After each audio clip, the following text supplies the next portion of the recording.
guys, welcome back to my channel. It's your girl Jackie Ina. In today's video I'm going to be talking about color correcting. I do have an older video that I did actually like around this time last year, so if you kind of want to get a different take on the subject, feel free to click anywhere in this video, check out that video first, and then come on back here, of course. Color correcting has really developed into not only a trending topic, but it's really become, I guess, a lot more easily available and like readily available to a lot more people, whereas coming from a freelance makeup artist background, it was like just kind of one of those things that we really only did, like it was more the exception, not the norm, if that makes sense. So I want to get a little bit more in depth and also kind of demonstrate some of the products that I like using, how you would color correct, and what instances you wouldn't color correct.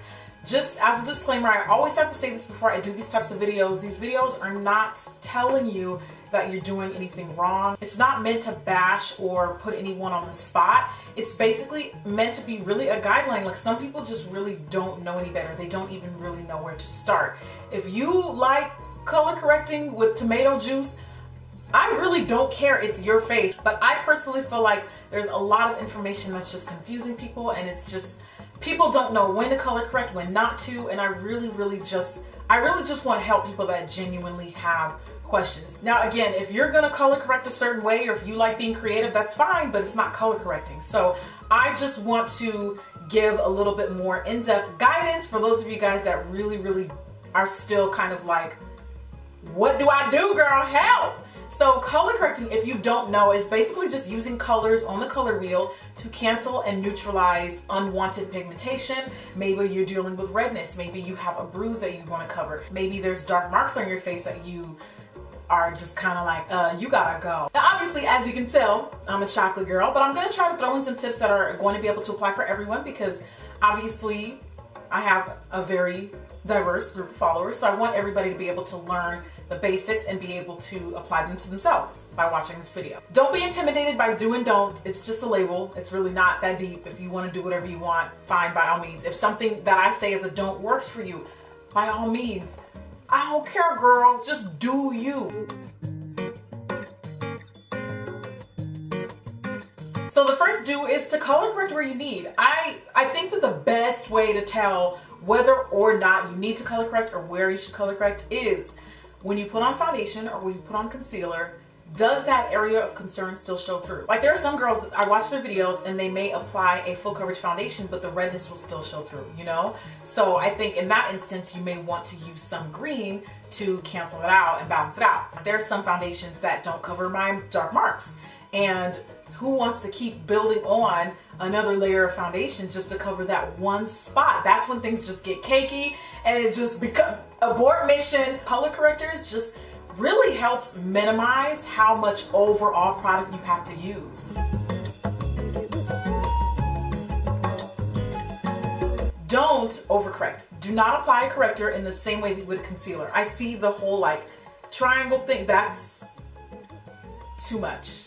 It's a lot. Now again, correcting is only for the areas that still show through underneath your concealer and foundation. So if you have dark circles, it's highly unlikely your dark circles come all the way down to your nose, right? So why would you apply a corrector all the way down to your nose?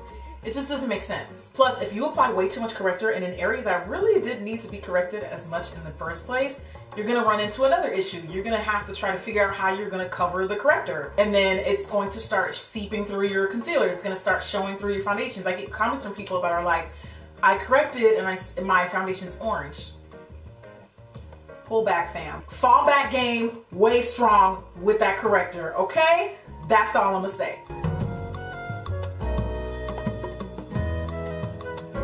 Do use a corrector shade that's just as rich as your skin tone. If your skin is fair and you're correcting dark circles, use a salmon or almost kind of like peachy tone corrector to cancel it out. If your skin is medium, you're gonna wanna go down a couple shades. So I would go for something that's got like a peachy, a darker peach, maybe even almost caramel kind of tone. Now if your skin's dark to deep dark like mine, you're gonna wanna use a peach, but like a darker peach, or even like a soft, subtle orange. And I've got some examples of things that I like to use to correct darkness and things of that nature.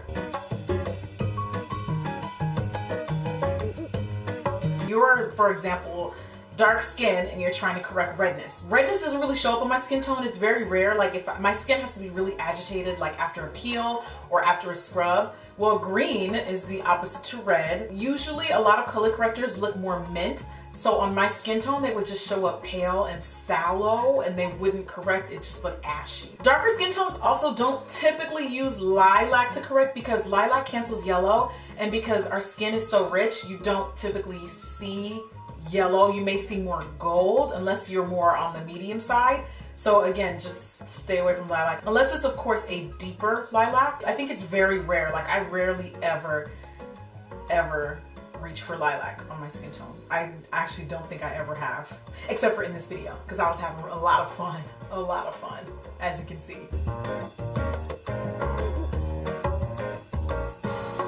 Do use correctors that have a concealer-like texture or consistency. That way they're formulated for the face and they're also going to be fairly easy to remove, especially if you're using the corrector in delicate areas like around the eyes, the eyelid. Some people correct their eyelids. I've done that before. It works wonderful. While lipsticks are a great quick fix, they're an easy hack. You know, I think if you're like, maybe you're working on set and you just kind of need something, maybe you're on vacation, you left that corrector at home and you just need something. Great, easy, quick hack. But lipsticks aren't really formulated to be used around delicate parts of the face like the under eyes. I've even seen some people use liquid lipsticks, which I really would not advise because as you can see, it stained my eyelid. So can you imagine like your toughest, most long wearing liquid lipstick, putting it under the eye and trying to remove that? Oh my God, it'd be like a permanent corrector for like a whole day. I didn't like that feeling and I really would not advise that of other people because it's just not, just no. But of course, if it's just like a once or twice exception and you just kind of need something quick, by all means.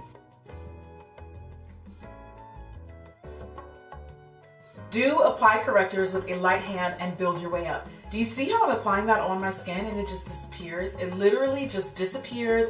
You can't see the spot anymore. It's just poof, gone. Okay, it neutralized it. That's exactly what it's supposed to do. You're not really supposed to see a ton of correctors sitting on top of the face when you're correcting something. On light days where I really don't even feel like wearing makeup, sometimes I'll just put a correcting primer over my face and that way it'll just kind of like correct the dark marks without me having to actually add makeup. It just corrects and lightly blurs them and I'm good to go. Don't build your correctors too heavily. Correctors are to correct and cancel out. They're not meant to be applied like concealers and foundations. So you shouldn't be worried about how much coverage or how much it covers. You should be worrying about canceling out or kind of blurring whatever it is that you're trying to get to diminish. Did that make sense, guys? I really hope that you guys found this video helpful and I wanted to kind of keep it basic. I feel like if it was too information packed, it would just confuse people. If it's confusing for you, just don't do it. I feel like general rule of thumb is if it's too confusing, just stick to what you do.